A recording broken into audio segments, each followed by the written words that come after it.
Alors dans cette vidéo, nous allons voir comment déterminer le rang et la signature d'une forme quadratique. Dans une première vidéo, on avait vu exactement le même énoncé dans le cas simple, c'est-à-dire quand on a la décomposition de Gauss à réaliser avec des termes, une expression de Q qui est très simple. Dans une deuxième vidéo, on avait vu une expression de Q qui était plus compliquée, et on avait vu à ce moment-là une deuxième méthode qui était d'utiliser la matrice associée et les valeurs propres associées à cette matrice. Dans cette vidéo, on va voir uniquement la décomposition de Gauss, mais dans le cas où on n'a que des termes du style xy, xz, yz, xt, zt, etc. C'est-à-dire qu'on n'a pas de carré. On n'a pas de x carré, on n'a pas de y carré, on n'a pas de z carré, on n'a pas de t carré. On n'a que des produits de variables. Et à ce moment-là, on va voir que la méthode est totalement différente du cas qu'on avait vu dans les vidéos précédentes, où on a du x carré, y carré, z carré, etc. Et où on doit reconnaître une identité remarquable. Alors, l'idée est la suivante. On va prendre tout d'abord les deux premières variables, qui sont x et y. L'idée va être de mettre d'un côté certains des termes ici, de façon à faire apparaître xy plus x fois une expression qu'on va appeler a, plus y fois une expression qu'on va appeler b, plus le reste, qui ne nous intéresse pas, donc du coup je ne le mets pas, parce que ce qui reste, on ne va pas y toucher, on le recopiera. Alors évidemment, là j'ai mis xy, si jamais on a 2xy, ou 3xy, 4xy, etc., la première étape est de factoriser par ce chiffre. Par exemple, si j'ai 4xy, la première étape sera de factoriser tout ça par 4, et après on fera la deuxième étape dans le crochet, et puis on redivisera par 4. Redéveloppera par 4. Ici, c'est pas le cas parce qu'on a xy directement. On a fait un cas un peu simple pour pas trop complexifier. Donc l'idée est d'avoir ça. Alors bien sûr, dans l'expression de A, il n'y a pas de y, sinon on aurait du xy qu'on regrouperait là-dedans. Et de la même manière, dans B, il n'y a pas de x, sinon on aurait du yx qu'on regroupait avec le xy qui est ici. L'idée est la suivante, c'est qu'on va pouvoir écrire cette expression sous la forme x plus quelque chose fois y plus quelque chose. Alors, ici, si je développe, j'ai x fois y, qui va donner a. Ensuite, pour avoir x fois a, ça va être x fois ça, donc ici, j'aurai a. Comme ça, là, j'aurai xy plus xa, qui est là. Et pour avoir yb, eh ben, je mets b ici. Comme ça, ensuite, j'aurai by. Par contre, si je développe, j'aurai au plus ba. Mais là, je n'ai pas de ba à gauche, donc pour compenser, je mets moins b fois a. Et là, si je développe, j'ai xy qui est là, x fois a qui est là, by qui est ici, et ba moins ba, ça fait 0, et donc cette égalité est bien vérifiée. Je dois donc d'abord écrire Q sous cette forme-là, je regroupe tous les xy au début, donc là j'ai qu'un seul xy, donc c'est parfait, je le mets là. Ensuite, tous les termes en x, je les mets après. Donc plus x, qu'est-ce que j'ai en x? En x, j'ai ici moins 2z, et ici j'ai 2xt. Donc si je factorise par x, ici ça me donne moins 2z, et ici ça me donne plus de t. Bien sûr, ce que je factorise par x. Ensuite, je prends tous les termes en y, donc plus y. Qu'est-ce que j'ai en y? Donc là, j'ai pas de y. Ici, j'ai du y, donc si je factorise, ça me donne moins 4z. Donc facteur de moins 4z. Et là, j'ai pas de y, et là, j'ai pris tous les termes. Par contre, attention, le plus zt, il faut que je le recopie, puisque pour l'instant, il n'est apparu dans aucun des termes ici, ce qui est normal, puisqu'il n'y a ni de x ni de y, donc forcément, ce terme-là est au bout. Donc là, j'ai bien fait apparaître xy plus xa plus yb, avec a qui est égal à ça, et b qui est égal à ça. Et donc, si j'applique ma formule, que j'ai toujours ici, ça me donne x plus b. B, on a dit que c'était le coefficient y, c'est-à-dire ça. Donc ça va me donner ici x moins 4z. Facteur de y plus a, y, il bouge pas. Et a, c'est le coefficient de x, c'est-à-dire c'est tout ça. Ça donne y moins 2z plus 2t. Par contre, attention, pour compenser, je dois faire moins ba, c'est-à-dire moins b qui est égal à moins 4z, fois a c'est égal à moins 2z plus 2t. Moins 2z plus 2t. Et attention, j'oublie pas le plus zt au bout, qui lui n'a pas bougé, et pour l'instant on n'y touche pas, on le recopie, il faut bien y penser. Donc voilà, tout simplement, j'ai appliqué ma formule, comme j'ai dit, hein, c'est x plus a fois x plus b fois y plus a, mais moins ba pour compenser ici, et enfin plus zt. Maintenant, ce qu'on va faire, c'est qu'on peut déjà développer ici. Donc pour l'instant, ça, je ne vais pas y toucher. On verra après. Ici, j'ai y moins 2z plus 2t. Alors ici, je vais tout développer. Donc moins 4z, ça fait plus 4z. 4z fois moins 2z, ça donne moins 8z carré.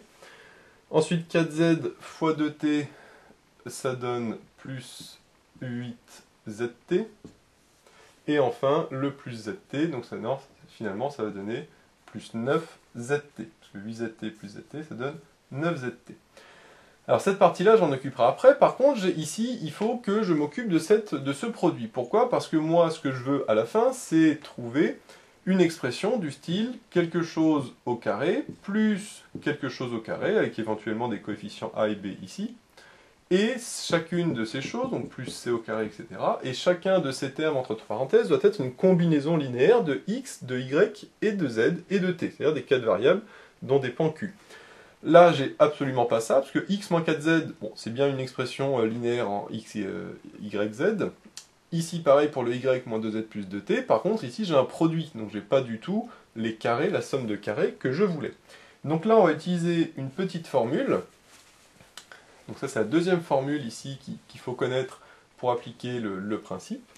La formule est la suivante, c'est que u fois v est égal à, entre parenthèses, u plus v sur 2, le tout au carré, moins, entre parenthèses, u moins v sur 2, le tout au carré. Alors, la démonstration de cette formule est extrêmement simple, on va plutôt partir de là pour montrer ça. Si on part de cette formule-là, on voit que c'est a carré moins b carré. Et on sait que a carré moins b carré, c'est égal à plus b fois a moins b. Si on fait a plus b, ça donne u plus v sur 2 plus u moins v sur 2 fois a moins b, c'est-à-dire u plus v sur 2 moins u moins v sur 2. Ici, tout est sur 2, je peux tout regrouper. U plus u, ça fait 2u, et v moins v, ça fait 0. Donc ça me fait 2u sur 2, 2u sur 2, ça fait u. Ici, tout est sur 2, je peux regrouper ici. Alors attention, parce que c'est moins, entre parenthèses, u moins v, donc ça va me faire moins u plus v. U moins u, ça fait 0. V moins v, ça fait v plus v, ça fait 2v. 2v sur 2, ça fait v. Donc ça fait uv. Donc cette expression est bien égale à uv, comme je l'ai dit précédemment. Donc ça, c'est la petite égalité à trouver, parce que c'est vrai que si on ne la connaît pas, c'est un petit peu dur de deviner qu'il faut utiliser celle-là. À partir de ça et arriver à ça, ça va, sauf que ici, nous, on part de ça, donc pour penser à utiliser ça, c'est pas forcément évident. Par contre, on voit que ça va donner exactement ce qu'on veut, parce que là, j'ai un terme au carré, moins un autre terme en carré, qui est exactement la forme que j'avais dit précédemment, que l'on voulait. Donc ici, mon u, ça va être ma parenthèse de gauche, et mon v, ça va être ma parenthèse de droite. C'est le fameux, comme j'ai dit tout à l'heure, le x plus b fois y plus a. Quand on utilise cette méthode, et qu'on a x plus b fois y plus a, et bien on a toujours le x plus b qui vaut u, et y plus a qui vaut v, et donc c'est pour ça qu'on applique cette formule-là. On a toujours quelque chose de ce style-là. Donc si j'applique la formule, ça me donne, on a dit u plus v sur 2 au carré, donc ça plus ça, le tout sur 2 et le tout au carré. Alors, je vais simplifier directement. Hein. X moins 4z moins 2z, ça me fait moins 6z. Ensuite, plus y plus 2t. Le tout sur 2 et le tout au carré, c'est le fameux u plus v au carré. Moins, entre parenthèses, u moins v au carré. Alors, u moins v, ça fait ça moins ça. X moins y. Ensuite, moins 4z moins 2z, ça fait moins 4z plus 2z, ça fait moins 2z. Et ici, j'aurai moins 2t. Le tout sur 2 et le tout au carré. Donc ça, c'est le u moins v au carré. Et le moins 8z carré plus 9zt, je le recopie ici. Normalement, je le mets après, mais j'ai plus de place, donc je le mets en dessous. Donc ça, c'est bon. Je peux les garder comme ça, parce que j'ai bien une combinaison linéaire de termes au carré. Alors le sur 2, si je veux, je peux le mettre devant. Je vais mettre un petit peu plus devant. Donc si je le sors ici, ça me fait 1 quart, parce que le 2 au carré, ça fait 4. Facteur de x moins 6z plus y plus 2t, le tout au carré. Là, pareil, le 2, je peux le sortir devant. Ça me donne moins 1 quart de x moins y moins 2z moins 2t, le tout au carré. Alors maintenant, qu'est-ce que je vais faire de ce moins 8z carré plus 9zt? Là, je vois que je ne peux pas le laisser comme ça, puisque j'ai zt. Zt qui est un terme, non pas au carré comme je veux, mais qui est, encore une fois, un produit de termes. Par contre, ici, je retrouve du z carré. Et comme j'ai du z carré, là, on va pas faire la même méthode que tout à l'heure, mais on va faire la même méthode que dans les premières vidéos, c'est-à-dire qu'on va reconnaître le début d'une identité remarquable. Donc, première étape, c'est déjà de factoriser par moins 8, puisque quand j'ai z carré tout court, je peux reconnaître mon identité remarquable, mais comme j'ai moins 8z carré, il faut d'abord que je factorise par moins 8.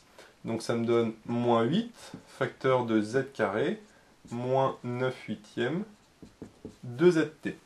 Donc parce que factoriser par moins 8, ça revient à diviser par moins 8. Donc là maintenant, tous les termes ici, je les garde, hein. Un quart de machin truc, moins un quart de bidule chouette au carré, ça je garde parce que c'est exactement ce que je veux. Et maintenant, pour mon moins 8, je vois que j'ai z carré moins 9 huitièmes au carré, ça je peux l'écrire sous la forme z moins ça sur 2, alors ça je divise par 2z, hein, donc ça, le z se simplifie, ça fait 9 16e de t, le tout au carré. Par contre, attention, pour compenser, il faut que je fasse moins 9 16e de t, le tout au carré. Alors ça, je ne reviens pas dessus, ça on l'avait vu dans les deux premières vidéos. Hein, ça c'est la méthode. Quand on a non pas des termes en produit ici, mais des termes au carré, je factorise d'abord par le coefficient du z carré, et là je reconnais le début de notre terme remarquable, a carré moins 2ab plus b carré. Donc là je divise par 2z, puisque ici j'ai le z ici et le 2 vient d'identité remarquable, donc là j'aurai du 16, et attention, pour compenser, si je développe, j'aurai du 9 16e de t au carré, donc pour compenser, il faut que je fasse moins 9 16e de t au carré. Maintenant je vais continuer ici, le calcul. Donc là, au début, on a toujours le 1 quart de tout ça au carré, moins 1 quart de tout ça au carré. Alors je ne recopie pas, parce que ici ça n'a pas trop d'intérêt de le recopier, on n'y touche plus. Moins 8, alors si je développe, hein, ça fait moins 8 fois z moins 9 16e de t au carré. Alors évidemment, hein, après il faut redévelopper le moins 8, ce qu'on avait vu dans les précédentes vidéos. Hein. Et là pareil, je vais redévelopper le moins 8, donc moins et moins ça va faire plus. Donc là j'aurai 9 16e au carré, donc 9 au carré ça va me faire 81, le t sera aussi au carré. Et au dénominateur j'ai 16 au carré, mais attention j'ai 8. Donc ça veut dire que j'ai 8 fois 1 sur 16 au carré. 16 au carré c'est 16 fois 16, et je vais pouvoir simplifier un des 16 avec le 8, donc en dessous il va me rester 2. Et au-dessus, le 8 va disparaître, donc 2 fois 16, ça fait 32. Donc ici, j'ai divisé par 32. Donc voilà finalement l'expression que je trouve pour Q, qui est bien l'expression issue de la décomposition de Gauss, puisque j'ai un terme au carré avec éventuellement un coefficient de vent, un autre terme au carré avec un coefficient de vent, un autre terme au carré avec un coefficient de vent, et enfin un autre terme au carré avec un coefficient de vent. Ce qu'il faut que je vérifie, c'est que chacun de ces termes est bien une combinaison linéaire en x, y, z, t. Le premier, on voit que c'est bien une combinaison linéaire en x, y, z, t. Le deuxième ici, qui est là, c'est bien une combinaison linéaire en x, y, z, t. z moins 9 16e de t, c'est bien une combinaison linéaire. Et t, tout court, c'est bien une combinaison linéaire également. Une fois que j'ai fait ma décomposition selon Gauss, je vais pouvoir trouver la signature. Donc, quand on avait vu la signature, c'est extrêmement simple. C'est un couplet de termes qui est le premier, dont la première coordonnée, c'est le nombre de coefficients positifs qui sont devant les carrés, et le deuxième, c'est le nombre de coefficients négatifs devant les carrés. Qu'est-ce que j'ai comme coefficient? Ici, j'ai 1 quart, moins 8 et 81 sur 32. Donc j'ai deux termes positifs qui sont 1 quart et 81 sur 32. Donc comme j'ai deux termes positifs, je mets 2. Là, j'ai deux termes négatifs, moins 1 quart et moins 8. Donc comme j'ai deux termes négatifs, je mets 2 ici. Voilà, c'est extrêmement simple, une fois qu'on a trouvé la forme issue de Gauss, de trouver la signature. Pour le rang, c'est encore plus simple. C'est tout simplement la somme des deux termes ici, qui vaut 2 plus 2, 4. Donc le rang est égal à 4. Maintenant, je peux préciser quelque chose, c'est que en plus, Q est non dégénéré. Donc Q est non dégénéré, puisque le rang est égal à 4, c'est-à-dire la dimension de l'espace de départ, parce qu'au début, j'ai 4 variables x, y, z, t, c'est-à-dire que je suis dans un espace de dimension 4. Le rang est égal également à 4, donc le rang est égal au nombre, enfin à la dimension de l'espace de départ, donc j'en déduis que Q est non dégénéré. Par contre, si le rang était inférieur à la dimension de l'espace de départ, c'est-à-dire 3, 2, 1 ou 0, à ce moment-là, Q aurait été dégénéré. C'est ce qu'on a vu dans d'autres vidéos. Donc comme on le voit, le plus compliqué, c'est vraiment de faire la décomposition de Gauss. Une fois qu'on a la décomposition de Gauss, après la signature, le rang, et puis le fait que ce soit dégénéré ou non, c'est extrêmement simple. Donc là, la petite méthode supplémentaire qu'on a rajoutée par rapport aux précédentes vidéos, c'est ce qu'on avait fait au tout début, quand on a non pas aucun carré, mais plutôt des termes uniquement en x, xy, xz, yz, etc.